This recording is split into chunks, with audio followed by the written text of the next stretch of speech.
taken regarding the proposed budget tonight. At our regular meeting on Monday, August 13th, the Board of Trustees will consider a recommendation to approve the proposed budget, and a vote will be taken.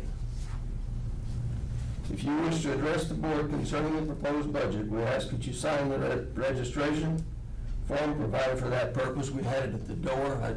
Do you have it, Mr.? I do. Okay.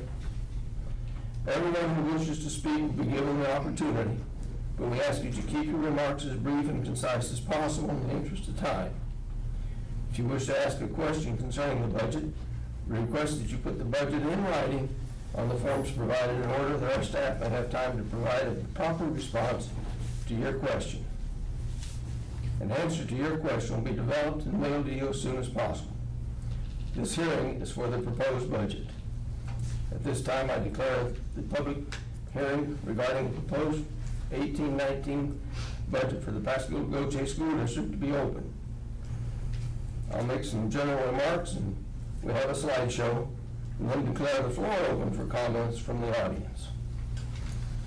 So, if you will turn out the lights, we can proceed from here. One of the things you need to be aware of as we go through this, we really have 3 coincident years that happen to us. There's our school year and fiscal year, 1 July through 30 June. The effective tax year from appraisal through tax collections, that's April to March. And the government fiscal year of October to September. And reports and dates all have to match in there, and that's a fluid motion through the year.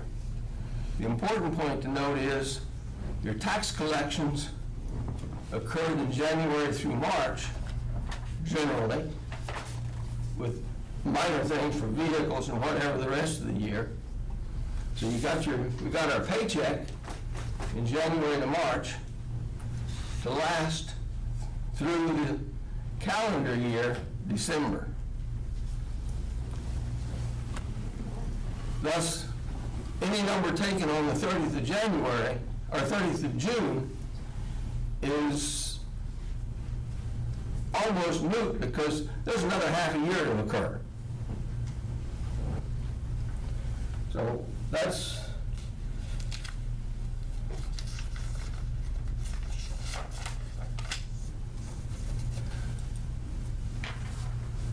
we consider students, personnel, facilities, vehicles, these are all sections coming up, and then the real budget.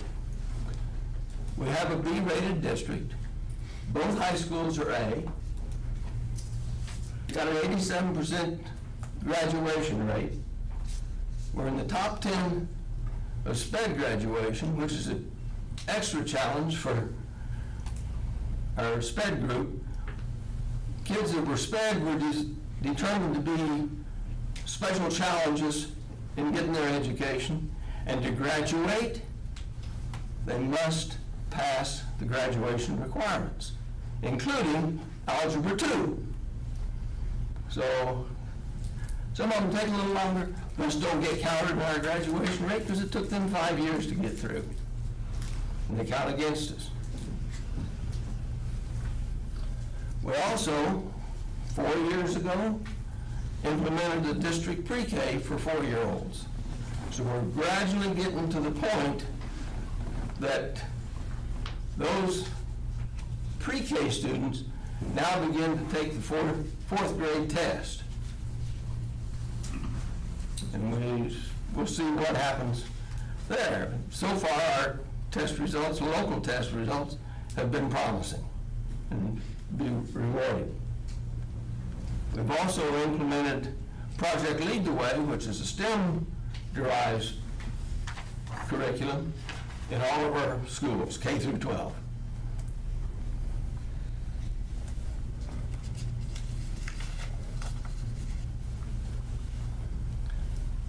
Our attendance, as you see on the screen, is 6982. That's just above what we were post-Katrina in 2006. We've since come up and back down. We have in our district, in the school buildings, we have a rough capacity of 7,500 students.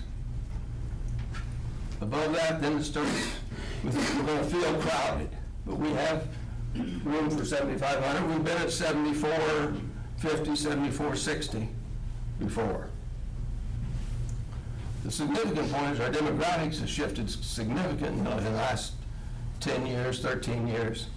Where we had 2% Hispanic, we now have roughly 13% Hispanic.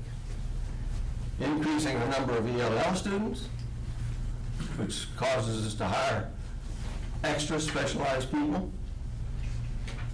And we're second in the state for number of ELL. DeSoto beats us out, and they're next to Memphis. So, when you get down to it, we are a minority district, i.e. our minorities are greater than what's supposed to be the majority. You look up, well, keep going, Chris. The big number up there is 639 teachers, and then our assistant teachers, and that's all hands-on for our kids. The way we teach kids now is you got to get their attention. You basically have to touch them to get their attention. And that just takes people. Those numbers have grown. I think when I came on the board, the total employee number was 1,150, and it's now grown. We don't have very many more students, but we've got a different population. We have a goal of 22 students per teacher, per classroom in the elementary schools. High schools and middle schools, the middle schools pretty well follow that rule because that's how we get there, but the high schools vary. Our student-teacher ratio is 15th best in the state. We have a strong elementary program, and we only had 3 that failed the 3rd grade reading test. 2 of them really didn't want to pass. That was the unfortunate part of that. Both our high schools are A-rated, and our CCTI, it's the 3rd, well, when you look at the secondary level, you have 2 high schools, 2 middle schools, and 1 ATC, or VOTEC, CCTI, whatever year you came into the business of calling it. And we get good ratings out of our CCTI. We send them off to competition, and our instructors are doing a great job with them. You look at our buildings, you'll find the average age of our building is 52.7 years. We've got old buildings, but we've renovated them. We're coming up on $100 million in renovations to our buildings. We're through with 1970s color schemes. They were in the schools. And if you look at our schools now on the inside, I think we have real pretty schools.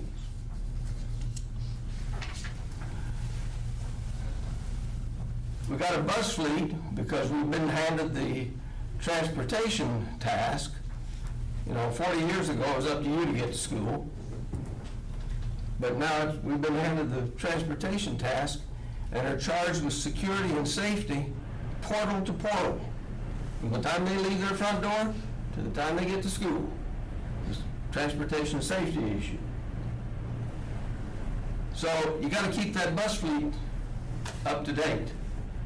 And safety issues of the swing arm to keep kids walking out in front of the bus are a major piece of the decision of when to replace a bus.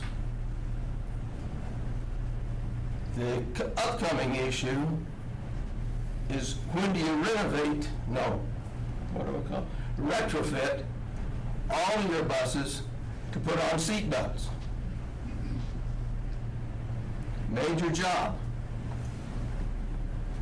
So do you buy new buses or do you retrofit the bus? And when that rule comes down, it's going to cause a lot of consternation.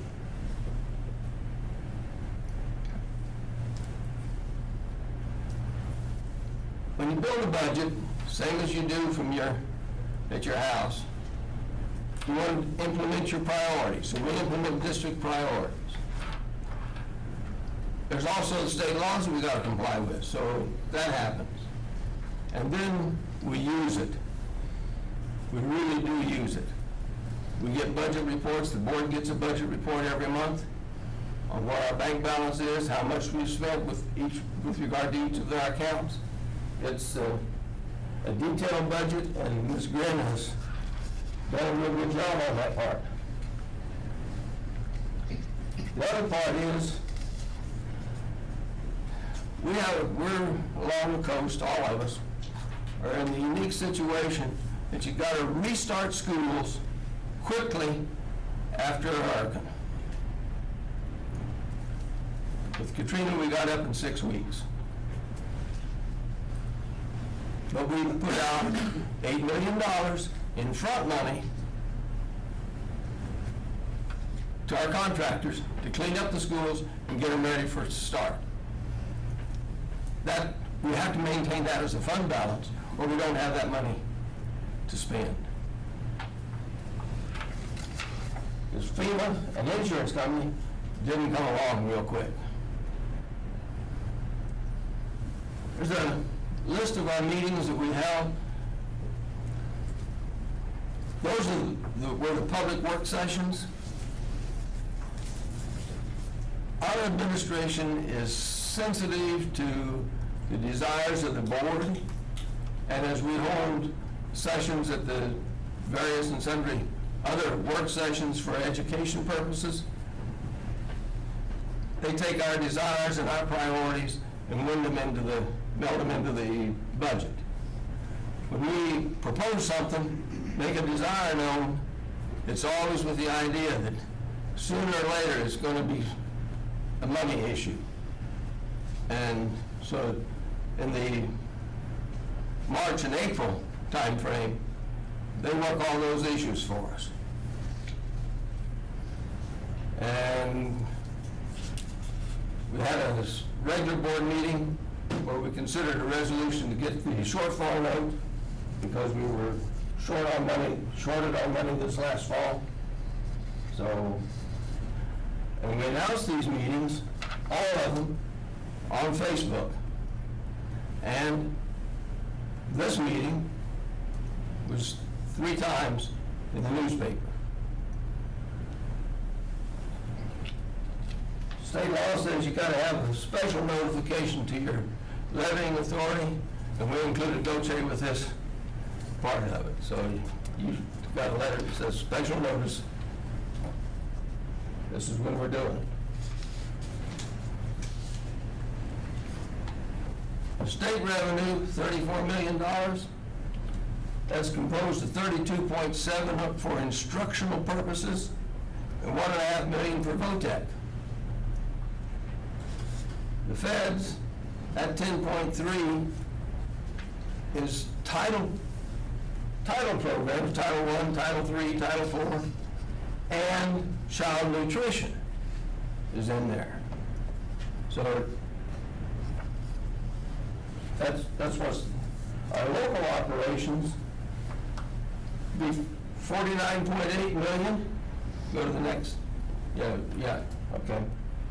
The graphic, Chris. 49.8 million for operations and $4 million for debt service. Should be 4.2. 54.7 of our budget is derived locally. Chevron, of course, is the largest taxpayer, and Pascagoula-Gautier split approximately 30% of the tax load.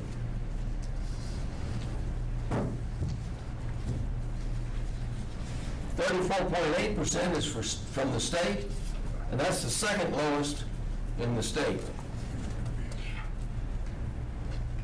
When you deal with salaries, that's 85% of our operations budget is spent on salaries. Has been for years.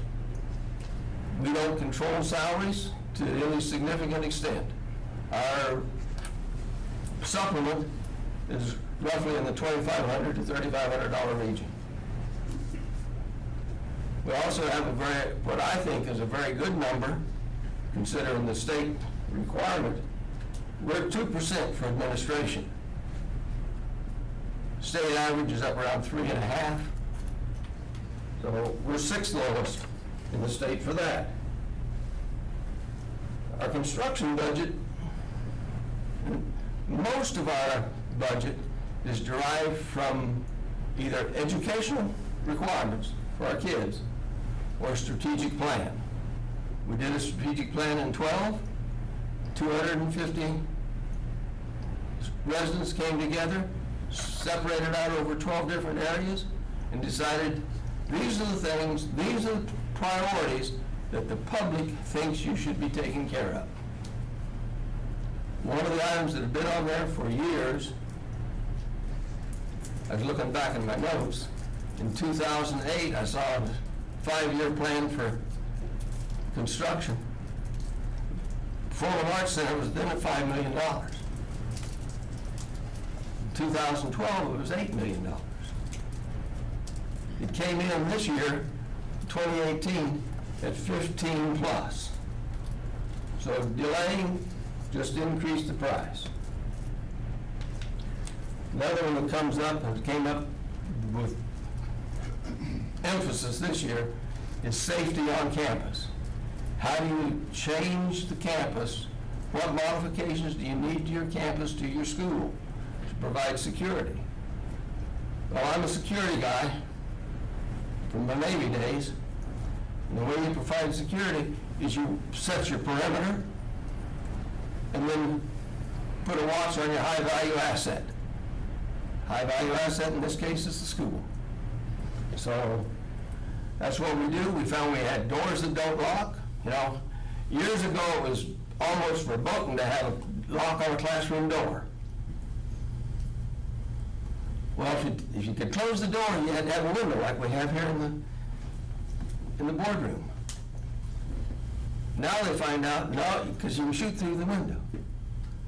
So we're gradually making changes to increase our security. When we took the $3 million note a year and a half ago, finally voted on it, it was $22.5 million that we drew down.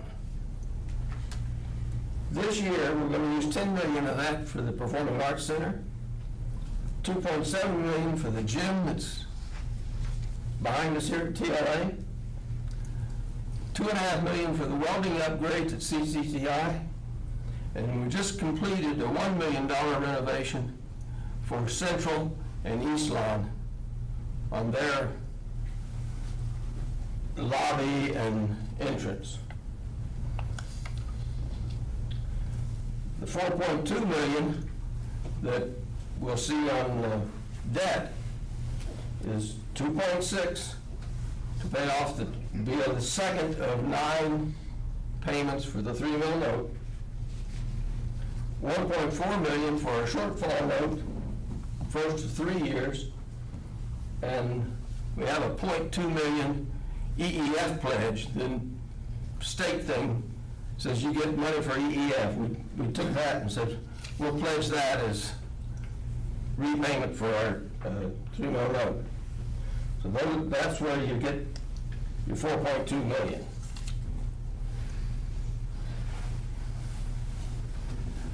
There's the numbers. 16.9 for construction. That non-instructional number could be of interest. That mostly is child nutrition. And that $10 million that comes in from the Fed, that pays for that child nutrition numbers. The support services, counselors, nurses, all those things that are, quote, not touching kids instructionally. So then you get, next slide.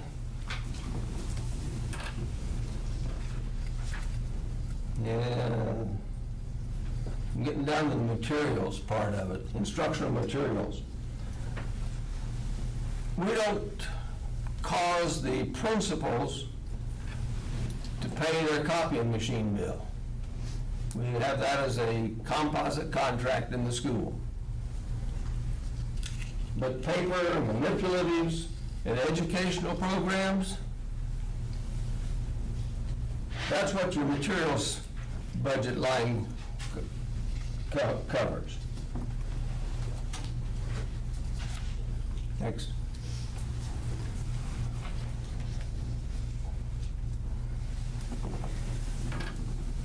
As I close here, I want to bring up the mill levy history. And from Katrina on, right after Katrina, we had a 52.39 mill levy. We used that as the baseline. And years 9 through 12, and these are calendar years, not school years. Calendar years 9 through 12, we reduced that mill levy to 48.39. And what that amounted to was $9 million, $9 million, that we didn't collect. 13-14, we reduced it again, and this was primarily due to increases in valuation. Reduced the mill levy again to 46.39 and saved $11 million. Now, we collected, along there, we collected money to do our renovations with too. In 15, we reduced it to 46.88, increased it. We only saved you $5.4 million that year. And in 16 to 18, we were back down to 45.88 and saved $20 million. Total, by these numbers, 46.3, and I have a number over here, 48.5, so I'm in reasonable accord. We don't know what our valuation is for 19, so we have no estimate of what the levy is. Has to be.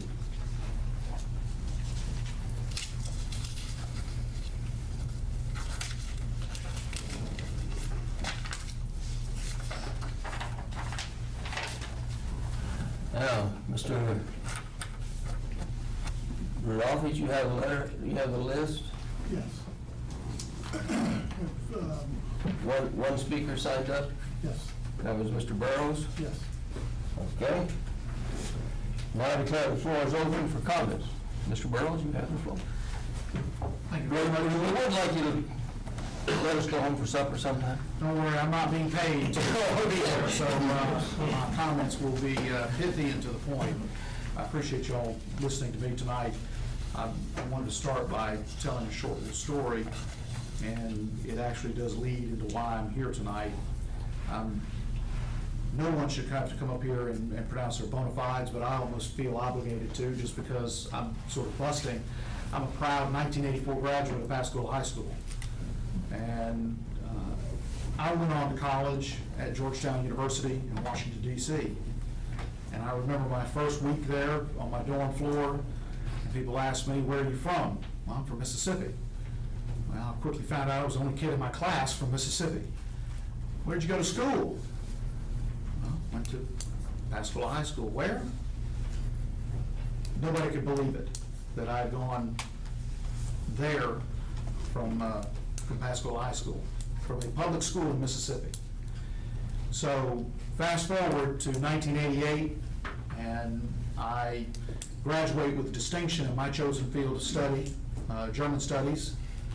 And my name is up there at the top of the commencement program, along with Exeter, Choate, Amherst, Stuyvesant High of Manhattan, Boston Country Day, Jesuit High School of LA, and there's Pascagoula High School right up there with all those guys who graduated near the top as well.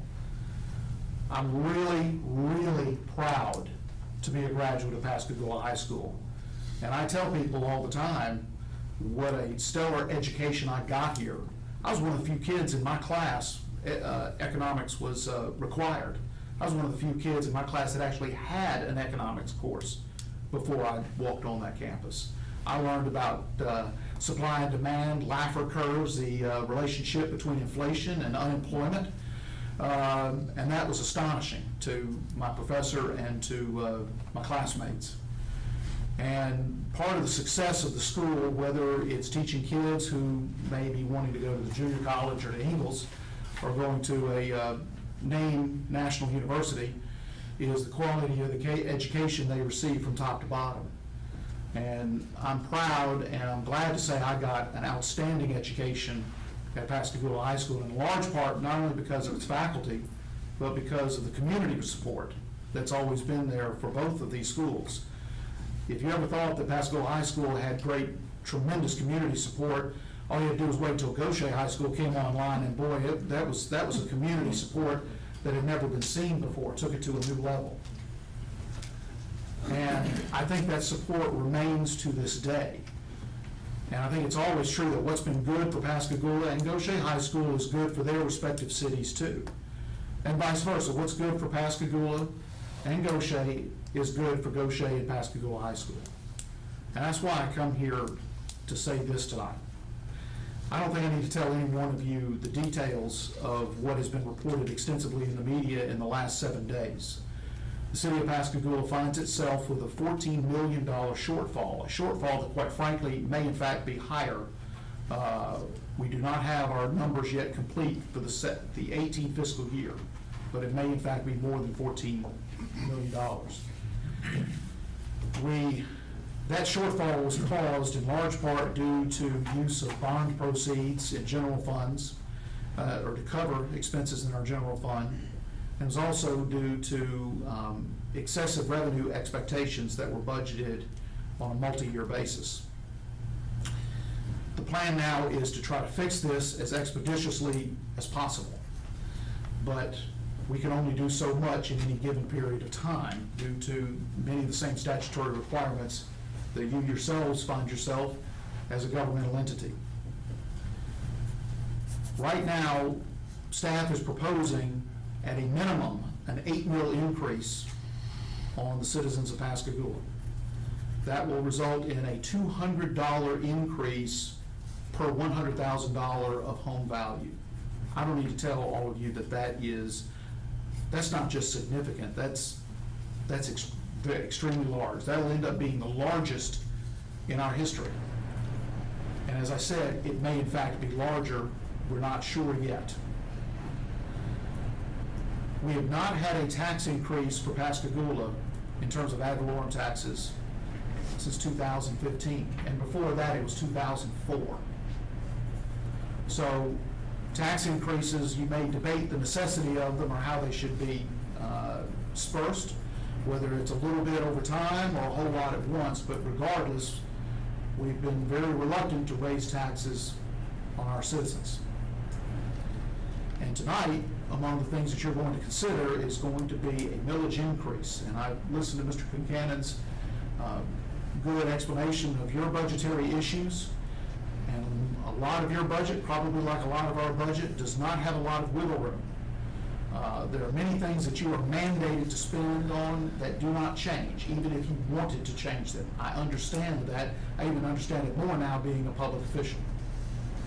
However, what I'm asking this body to do is to consider whether or not some capital projects can be put off, whether some expenditures can be delayed, to simply lessen the impact upon the citizens of Pascagoula. I'm not here as an official representative of the city, I'm just simply here in my capacity as a councilman for Ward 3. But I think that everyone in Pascagoula, including the three of you, who are citizens of the town would like to be able to see your taxes go up by the absolute minimum amount. And I think in order to do that, it's going to take some collaborative effort on our parts to try to work together and come up with a mechanism whereby perhaps some tax increases are delayed by this body in anticipation of either our no tax increase by us next year, or perhaps even, hopefully, knock on wood, a slight decrease. I say this again because it does need to be cooperative. And it's not about the city of Pascagoula and its problems. I'm not asking for sympathy, pity.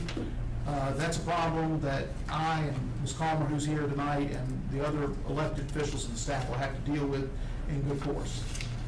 What I'm asking you to do is put on your hats, not only as taxpayers, but as the appointed and elected representative of the taxpayers of this school district, and see what you can do, put forth every effort that can be done to minimize the hit that is coming upon the residents of the Pascagoula, city of Pascagoula, and the Pascagoula-Gautier School District at large.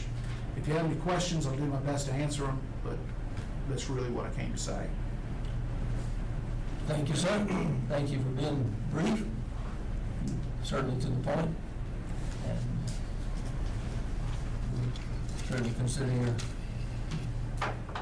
comments and desires, because, as you say, if you do 8, we do 4 or 5, my pocket hurts. Mine does too. You know, it really does. And so we'll consider your comments and see if we have any minor resolution that we can have. As you know, with 85% of your budget fixed by salaries, you understand it more now, I suspect, than we did before. So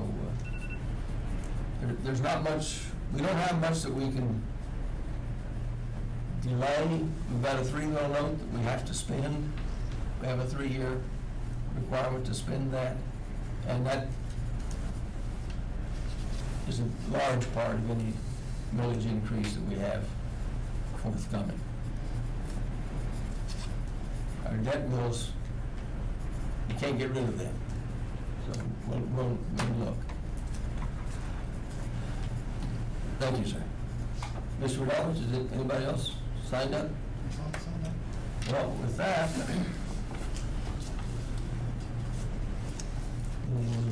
where's my, there.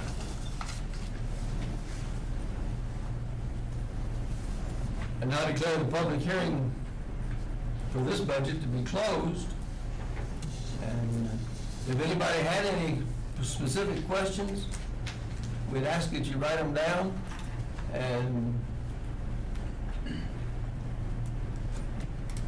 let's see, Kelly, would you pick up any question sheets that we have out here in the audience? Do we have anybody have questions written down that need specific resolution for us? I think I wrote down 2, Mike, but Okay, I well, don't know where it wound up. oh, where'd your sheet wind up? I think You passed it all around? I think so. I don't. Who has this question? See what that $80,000 Georgetown education I is? tell you.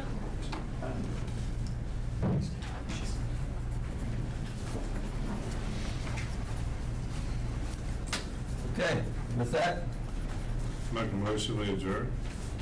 thank you, sir. Do I hear a second? Second. Motion been made and seconded that we adjourn this budget hearing. All in favor, say aye. Aye. Aye. Meeting is adjourned. See you later. Thank you, gentlemen, from the city council.